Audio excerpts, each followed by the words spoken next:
গেল 12 জুন অর্থ পাচার মামলায় বিচার শুরু হয় নোবেলজয়ী ডক্টর ইউনূসের।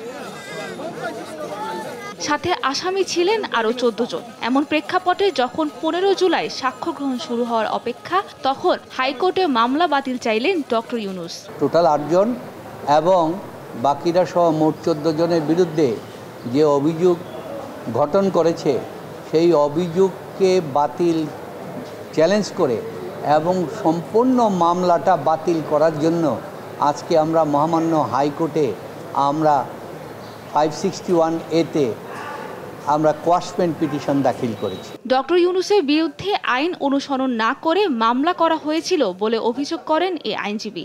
এফআইআর দাখিল করতে হলে এবং চার্জশিট দাখিল করতে হলে দুবারই দুদককে ফিনান্সিয়াল ইন্টেলিজেন্স বাংলাদেশের যে অথরিটি আছে তার থেকে অনুমতি নিতে হবে।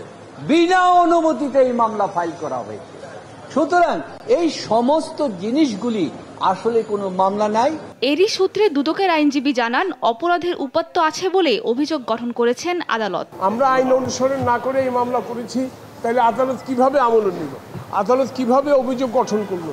আপনারা জানেন দুর্নীতি দমন কমিশনের মামলা যখন ফাইনাল রিপোর্ট হোক, চার্জশিট হয়, যখন আদালতে দাখিল করার পরে এটা আদালতের এখতিয়ার, আদালত আমলে নিবে কি না, আদালত দেখে শুনে বুঝে আইনি ব্যাখ্যা শুনে আর নথি দেখে আমলে নিয়েছেন। আইনি লড়াইয়ের জন্য কমিশন পুরোপুরি প্রস্তুত বলেও জানান তিনি। দুর্নীতি দমন কমিশন প্রস্তুত, প্রত্যেকটা আইনি মোকাবিলার আমরা সদুত্তর দিব মাননীয় আদালতের কাছে। 8 জুলাই বিচারপতি মোহাম্মদ নজরুল ইসলাম তালুকদার ও বিচারপতি কাজী ইবাদত হোসেনের হাইকোর্ট বেঞ্চে আবেদনটির উপর শুনানির কথা রয়েছে।